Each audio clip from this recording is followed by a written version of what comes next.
Okay, let's start. See, suppose there are two inductors, L1 and L2. They are connected in series, one after the other, and some current I is passing through them and varying at the rate of di by dt. Change हो रहा है, right? तो आपको बताना है equivalent inductance. मतलब क्या? जो करंट इस कॉम्बिनेशन से फ्लो हो रहा है एंड फ्लक्चुएट हो रहा है, उसकी वजह से जो इसमें टोटल ड्रॉप आ रहा है पोटेंशियल, तो एक सिंगल इंडक्टर कितने का होगा, let us denote by inductor in series, same rate of change of current के लिए वही वोल्टेज आना चाहिए, सेम वोल्टेज आना चाहिए जितना इसमें आ रहा था। ये दोनों मिला के जो आ रहा है वो इसमें आना चाहिए। बहुत आसान सा क्वेश्चन है, बताओ।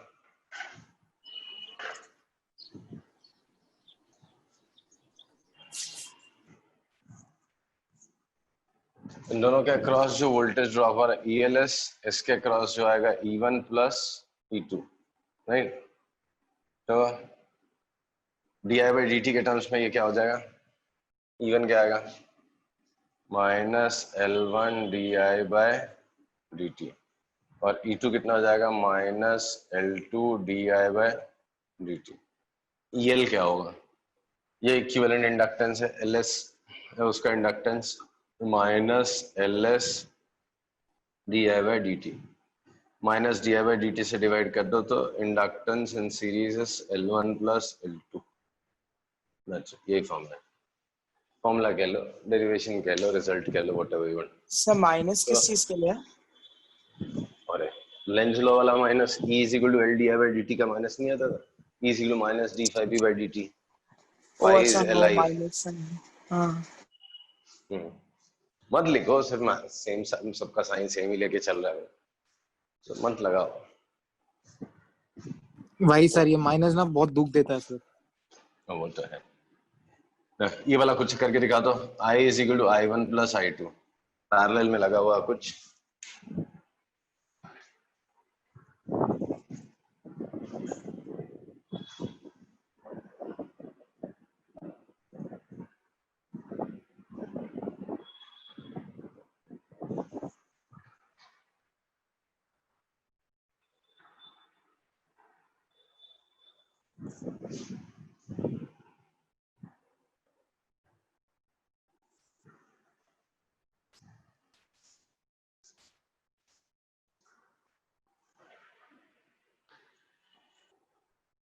equivalent by L is equal to E1 by L1 plus E2 by L2। नहीं, तो पैरेलल वाले फॉर्मूले जैसे ही बनता है।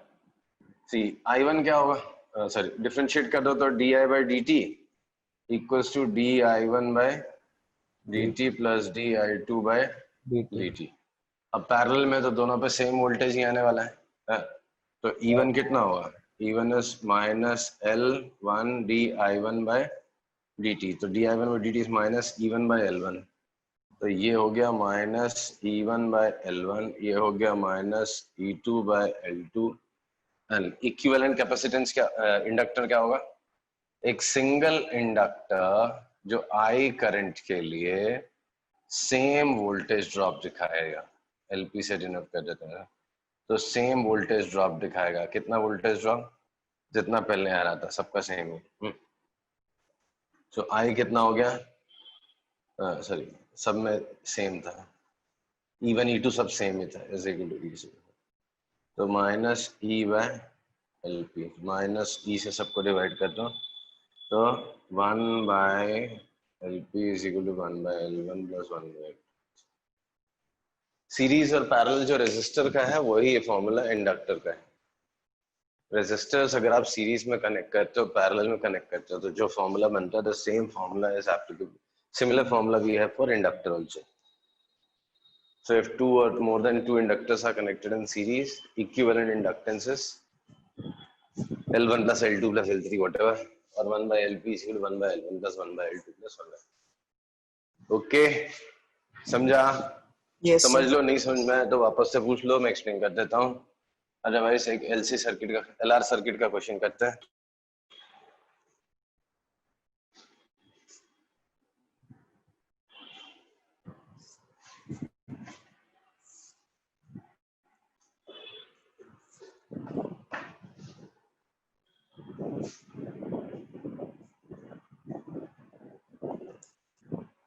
सर वो 20 क्या लिखा है आगे? 20 हेनरी ना? अच्छा, यूनिट नहीं बोली थी क्या मैंने? नहीं। इंडक्टर की इंडक्टेंस की हेनरी, ओ माय गॉड, कैसे भूल गया। ls 5 by I, 5 is measured in Weber per ampere. Weber per ampere is known as Henry. 1 Weber per ampere is 1 Henry, and 1 H capital. 1 Weber per ampere is known as 1 Henry.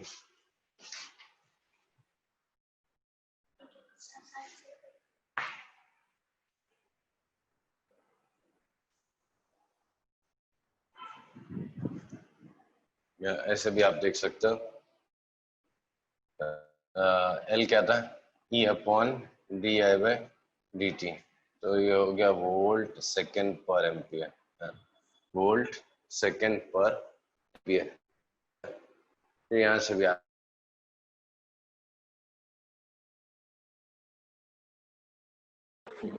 तो volt second पर ampere कर लो, तो इससे भी आपको ये जो value आएगी वो हेनरी होगी। So inductance is measured in Henrys, unit term, ऐसा ही है।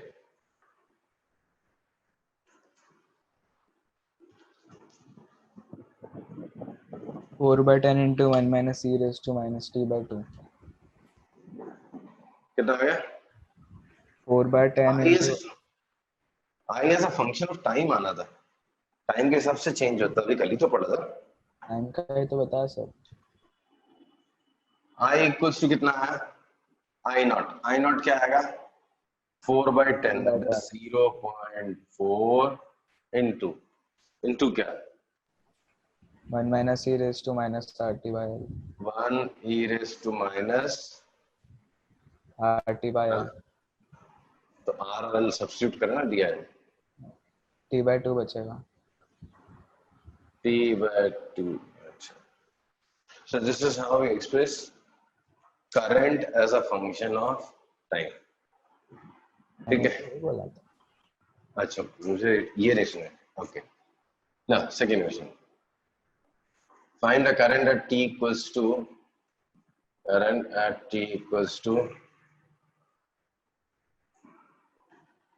2 seconds,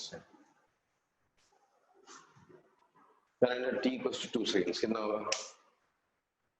माइनस t by 2 आएगा ना? तो oh sorry, current at t is equal to 2 seconds, 2 second पे करंट कितना होगा?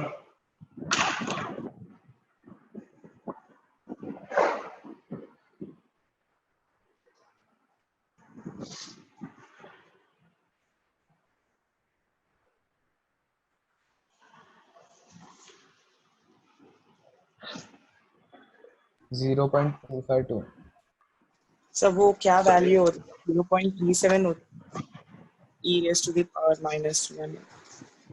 0.63 होता है। 0.37, e raised to minus 1 is 0.37, e raised to 0.252 आया सर। हाँ, तो कितना होता है, सब्स्टिट्यूट कर दो, t is equal to, तो I is equal to 0.41 minus e raised to minus 1, तो ये हो गया 0.4 into 0.63, तो ये हो गया तुम्हारा 0.256, तो 0.25 पर 2625 पर। तो बेसिकली हमको पता भी है, क्या पता है, t is equal to 2 second, ये टाइम कांस्टेंट है L by R, इसका टाइम कांस्टेंट कितना था? If I talk of time constant, the time constant tau is what, L by R, R. L is 20/10, 2 seconds, मतलब 2 seconds में 63% of peak current will be attained. I'll repeat, 2 seconds में 63% of peak current will be attained. तो peak current 0.4 था, उसका 63% सीधा भी लिख सकते थे हम, राइट? आंसर में हाँ सर। तो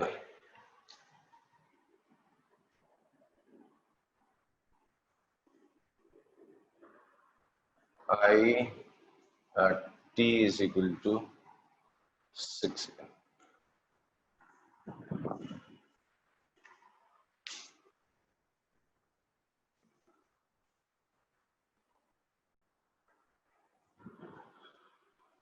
ये 6 सेकंड चल रहा है, ये चल रहा है,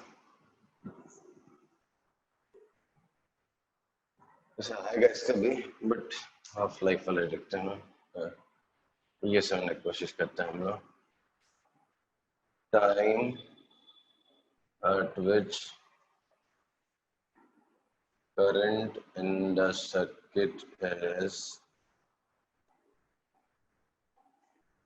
half its maximum value, half its maximum value. Here we go. Time at which current is half of its maximum value. Time at which current is half its maximum value.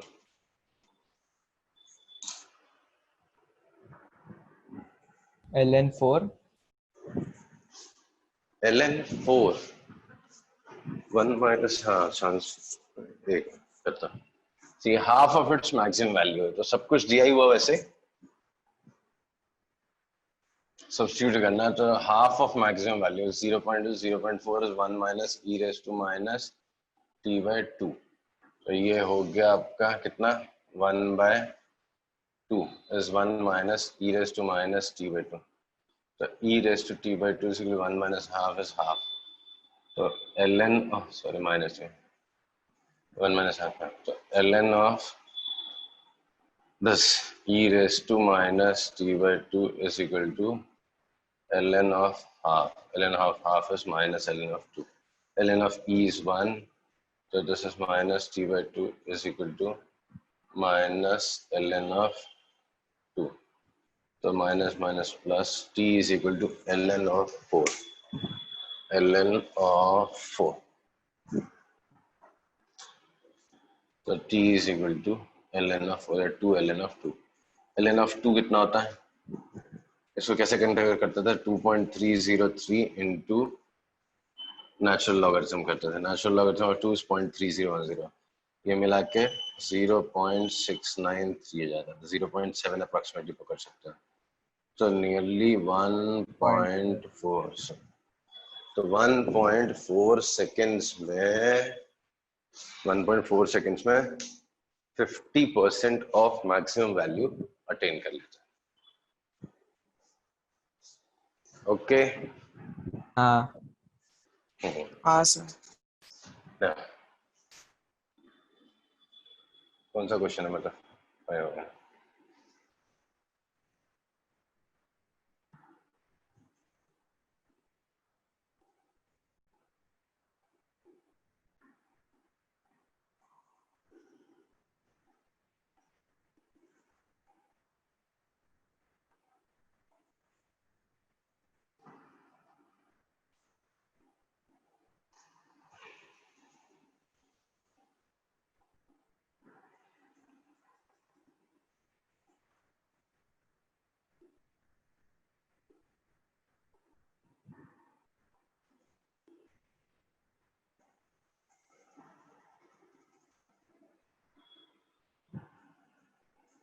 ऐसा question आपको कई chapters में मिलेंगे.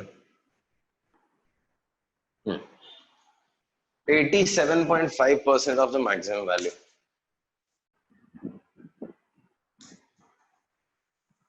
करो भी. 87.5% मतलब समझते हो कितने बोलते हैं? नहीं. 50% करंट पहुंचने के लिए कितना टाइम लगा?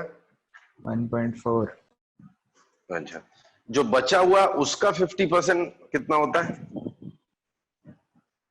50% पीक वैल्यू का आ गया, जो बचा हुआ उसका 50% मतलब 25% हो गया. हाँ. तो और 25 सेकेंड्स 25 बढ़ने के लिए मतलब 75% आने के लिए 2.8 सेकेंड लगेंगे. क्या होता है ऐसा? करंट कैसे ग्रो करता है? ऐसा. राइट। सो जैसे इसका 50% आने के लिए कितना लगा, इतना। अभी बच्चे का 50% आने के लिए फिर से उतना ही टाइम है, फिर इस बच्चे का 50% आने के लिए फिर से उतना ही टाइम। तो ये कितना हो गया आपका, ये 50% हो गया, कितना टाइम लगा, 1.4 सेकेंड्स। तो 75% आने के लिए आपको ये यहाँ से 2.8 सेकेंड, और बचा हुआ जो है उसका हाफ कितना हो गया। सर ऐसे नहीं कर सकते, 0.87 इंटू 0.4 इंटू कर देंगे? नहीं समझा क्या। सर वो 87.5% का जब मतलब 0.875 हाँ इंटू करो ना, 0.4 करेंगे तो हाँ वही आएगा ना, तो वही आएगा, उससे भी करके दिखा देता हूँ, इसलिए तो मैं लिखे ना use result in previous part, तो शॉर्टकट है। एग्जाम में हम लोग ऐसे सीधा शॉर्टकट में अप्लाई करते थे। टू फिर ये बचा हुआ 25, उसका हाफ 12.5, तो उसमें आएगा तो 87.5% अटेन करने के लिए 4.2 सेकेंड्स। सी उससे भी आंसर वही आएगा, बट मैं जो शॉर्टकट जो चीज सिखा रहा हूँ आपको, ये 3 चैप्टर में आपको मिलेंगे 12th में ही, 3 में नहीं 4 चैप्टर में। आरसी सर्किट में भी ऐसे क्वेश्चन आते हैं, एलआर सर्किट में भी ऐसे क्वेश्चन आते हैं, फिर ये केमिस्ट्री का एक चैप्टर उसमें भी ऐसे आते हैं, और न्यूक्लियर वाले चैप्टर में भी ऐसे क्वेश्चन आते हैं, रेडियो एक्टिविटी। तो बड़ा इंपॉर्टेंट टॉपिक होता है। 50% अटेन करने के लिए जो टाइम लगाता था 75% अटेन करने के लिए उसका डबल लगेगा, 87.5% अटेन करने के लिए उसका ट्रिपल लगेगा, 93.75 अटेन करने के लिए उसका 4 टाइम्स लगेगा। वो समझा रहा हूँ आपको, समझा सर। हाँ समझा ना। अगर आपको ये मेथड नहीं वैसे भी करोगे आप ओरिजिनली, तो वही आने वाला ही रहेगा। अगर ओरिजिनली करोगे आप, तो यहाँ पे क्या करोगे, 0.4 इंटू 0.875 कर दोगे, 87.5%। ये कट, ये कितना होता है, ये जितना भी होता है 0.875 लिख देता है उसको। 1 3.5। माइनस दिस करोगे, 1 माइनस दिस करोगे तो कितना हो जाएगा, 0.125। हाँ सर, 0.125 दोनों इज 1 तरीके बाई, से सेम आया। सेम ही आएगा ना, 1/8 हो जाएगा। तो minus t by 12 n of 1 ln of 8 हो जाएगा, ln ऑफ 8 हो गया, तो 2 ln ऑफ 8, तो 2 का क्यूब हो गया, 2 का क्यूब तो 3 to the 6, 6 into ln of 2 हो गया, तो ये 6 हो गया, ये 6 हो गया, तो 6 इंटू 0.693 मतलब 0.4.2 सेकेंड। तो वही आने वाला है। तो क्वेश्चन में ये सब नहीं दिया रहता, ऐसे लिखा रहता है 50% अटेन करने के लिए इतना टाइम गया, तो how much time it will take to attain 87.5% of the maximum value. समझा। हाँ सर। सर लेकिन ये एलन वेलन करना पड़ेगा क्या जब एग्जाम में आएगा? तो हम लोग ऐसे ही नहीं छोड़ सकते। देखो बोर्ड्स में तो वो नहीं पता है। आता, लेकिन नीट में ये क्वेश्चन आता है। एलएन तो आपको याद हो जाता है, एलएन ऑफ, सी ये तो कई चैप्टर्स में आपने पढ़ा, 11th में भी था। नेचुरल लॉगरिथम को बेस 10 में कन्वर्ट कैसे करते हैं, how do you convert natural logarithm to base 10। Sir ln हमें ऑफ कुछ नहीं पता है, x हमारी केमिस्ट्री मैम लास्ट टाइम पे चली गई थी। 2.303 log of x। Natural logarithm को आपको बेस 10 में कन्वर्ट करने के लिए मल्टीप्लाई करना है 2.303 से। तो अभी ln ऑफ 2 बोला है, ln ऑफ 2, तो 2.303 log ऑफ 2 हो गया। log 2 तो सबको रटा ही हुआ है, ये तो 0.3010 होता ही है। 0.3 तो याद ही रखना है, ये वैल्यूज तो याद रखना चाहिए। log 2 इज 0.3, इतना याद कर लो चाहे तो। log 3 is 0.48, log 5 is 0.70, log 6 उसकी जरूरत नहीं, log 8 log 9। ये चीज तो याद कर ही लो ना, समझा। हाँ इसके अलावा जो भी जरूरत पड़ती है आपको मिल जाता है। log 4 कितना होगा, 2 का स्क्वायर, तो log 4 इज 2 का स्क्वायर, तो 2 का स्क्वायर कितना हो गया, इसका डबल, तो 0.60। log 5 हो गया, log 6 is log of 2 into 3, log 2 plus log 3, इनको ऐड कर लो, 0.78 हो गया। log 7 जरूरत तो नहीं पड़ती, फिर भी इसकी वैल्यू 0.84 के आसपास होती है। log 8 इसका ट्रिपल कर लो, 0.90।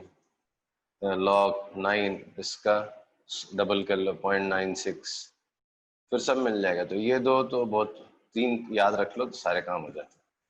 log 2, log 3, log 5 ये फ्रीक्वेंटली यूज होते हैं, बाकी कुछ भी निकल आता है। समझा? हाँ वो याद भी हो जाएगा, कोई बड़ी बात नहीं है। सो वो आप सोल्यूशन वापस लिख सकते हो क्या? लिखा नहीं था। ये ग्राफ से याद करना, क्वेश्चन तो याद है ना? हाँ 87.5% ऑफ मैक्सिमम वैल्यू, तो ये ग्राफ ऐसे याद कर लो। जैसा 50% के लिए जो टाइम लगा था 1.4 सेकेंड था, 50% 0.5 है। फिर इसका और 50 के लिए और 1.4 सेकेंड, 2.8 सेकेंड, तो ये 75% के लिए। फिर इसका और आधा 4.2 सेकेंड्स के लिए, तो 0.87